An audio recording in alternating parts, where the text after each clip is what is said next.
السلام علیکم۔ Welcome to my YouTube channel Muhammad Danish Ahmed 2.0۔ تمام ویڈیو اپڈیٹس کے لیے ہماری چینل کو سبسکرائب کریں اور بیل نوٹیفیکیشن کو آن کر دیں تاکہ آگے آنے والی ویڈیوز آپ دیکھ سکیں سب سے پہلے۔ تو چلیے سنتے ہیں آج کا ایک سچا واقعہ اور ایک سچی کہانی۔ یہ واقعہ میرے خود کے ساتھ ہوا تھا جب میں اپنی دوست اور اس کے فیملی کے ساتھ گھومنے کے لیے ہنزا گیا تھا۔ رات کا دوسرا پہر ختم ہونے کو تھا۔ ہم ناران سے تقریباً 12 سے 13 گھنٹے کا ایک لمبا سفر کر کے علی آباد پہنچے، جو کہ ہنزا کا ایک پرسکون اور پہاڑوں سے گھرا ہوا علاقہ ہے۔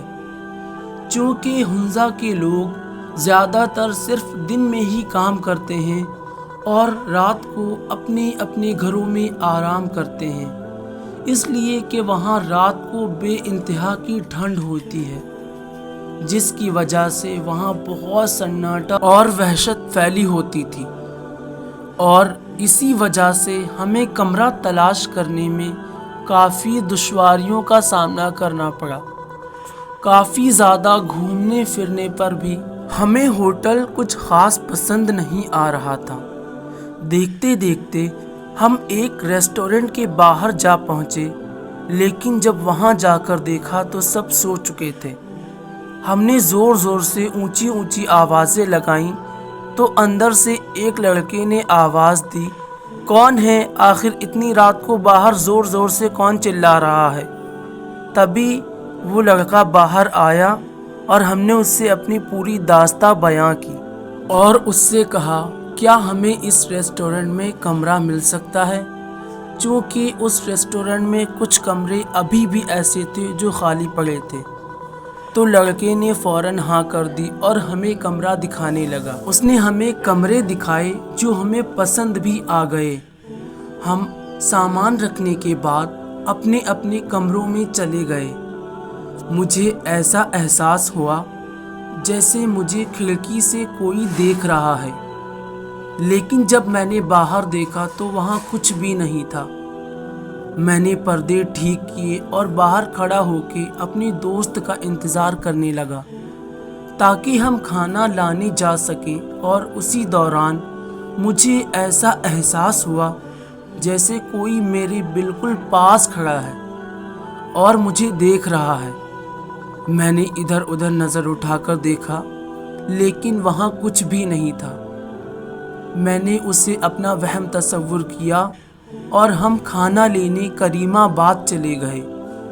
واپس آ کر ہم نے ساتھ کھانا کھایا، اور جب میں اپنے کمرے میں پہنچا تو دیکھا کہ میرا سامان جہاں رکھا گیا تھا وہاں نہیں ہے، ان کی جگہ تبدیل کی جا چکی ہے اور سامان سلیقے سے رکھا ہوا ہے۔ میں نے سوچا شاید یہ کام بیل بوائے کا ہو سکتا ہے۔ میں یہی سوچ رہا تھا کہ اچانک سے دروازہ کھٹکھٹانے کی آوازیں سنائی دی۔ جب میں نے دروازہ کھولا تو باہر بے انتہا سناٹا تھا کہ اگر کوئی سوئی بھی گرے تو آواز کرے۔ البتہ میرے والی راہداری کے آخر والے کمرے کی بتیاں جل رہی تھیں، اور باہر ایک جوتا پڑا ہوا تھا جسے دیکھ کر میں گھبرا گیا، کیونکہ بیل بوائے کے مطابق اس منزل پر صرف ہم ہی تھے۔ میں نے کافی دروازہ کھٹکھٹایا، لیکن اندر سے کوئی آواز نہیں آئی، اور اچانک سے وہاں کی ساری بتیاں بند ہو گئیں۔ میں ڈرتے ہوئے وہاں سے اپنی کمرے کی طرف بھاگا کہ تبھی میری نظر اچانک سے باغ میں لگے ایک بڑے بڑے سینگوں والے جانور کے سر پر پڑے۔ میں اسے دیکھ ہی رہا تھا کہ تبھی اچانک سے ایک بلی آئی اور میری طرف دیکھتے ہی بہت تیزی سے میرے پاس سے ہوتی ہوئی چھت پر بھاگ گئی، جسے دیکھ کر میرے رونگٹے کھڑے ہو گئے، اور میں نے اپنے دوست کو بلایا اور آیت الکرسی کا ورد شروع کر دیا۔ جب میرا دوست آیا تو وہاں کوئی جوتے نہیں تھے۔ اس نے مجھے دلاسا دیا اور بولا میں تمہارے کمرے میں لیٹ جاتا ہوں، جو میں نے مناسب نہیں سمجھا اور اسے واپس بھیج دیا۔ پھر میں اپنے کمرے میں آ کر لیٹ گیا۔ میں اسی بارے میں سوچ ہی رہا تھا کہ مجھے ایسا لگا کوئی میرے سر پر ہاتھ پھیر رہا ہے اور مجھے دبا رہا ہے۔ تھکاوٹ ہونے کی وجہ سے مجھے کافی سکون آیا، لیکن ڈر بھی انتہا کا لگا۔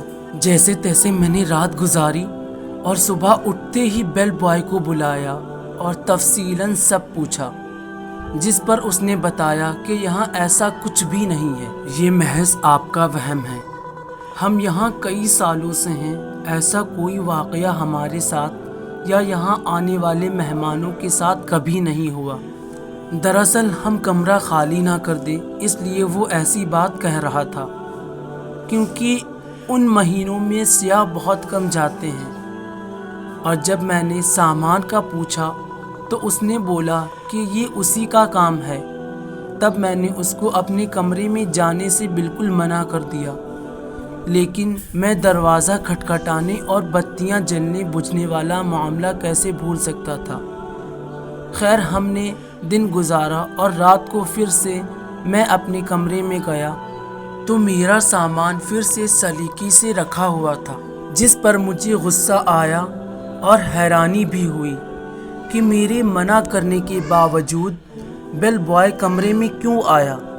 چونکہ رات ہو چکی تھی تو سوچا صبح پوچھوں گا۔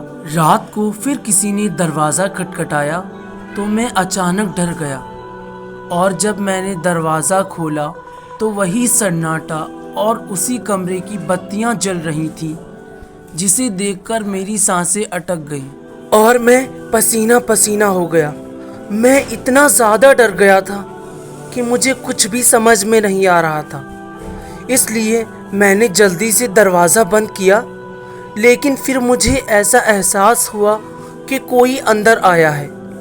میں نے ڈر کی وجہ سے آیت الکرسی اور چاروں قل پڑھنے شروع کر دیے اور بولا تم جو بھی ہو چلے جاؤ یہاں سے۔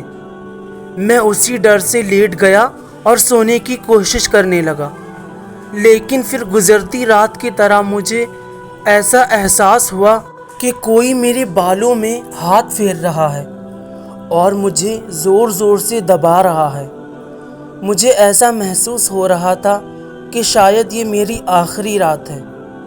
جب صبح ہوئی تو میں نے بیل بوائے کو بلایا اور اس پر غصہ کرنے لگا کہ میرے منع کرنے کے باوجود وہ میرے کمرے میں کیوں گیا۔ ویڈیو کو آخر تک ضرور دیکھیں۔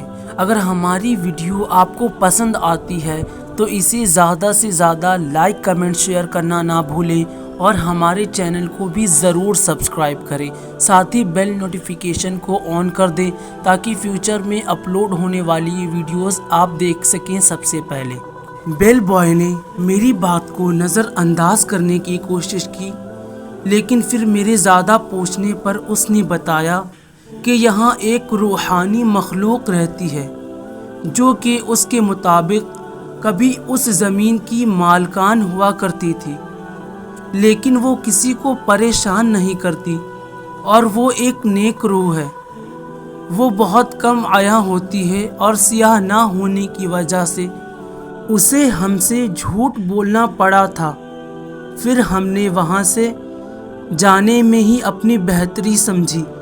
چونکہ ہنزا کے لوگ بہت مہمان نواز اور خوش طبیعت کے ہوتے ہیں، تو میرے خیال میں وہ مہمان نواز روح تھی جو آنے والے سیاحوں کا خیال رکھتی تھی، لیکن کبھی کبھی مجھے خود پر یقین نہیں ہوتا ہے۔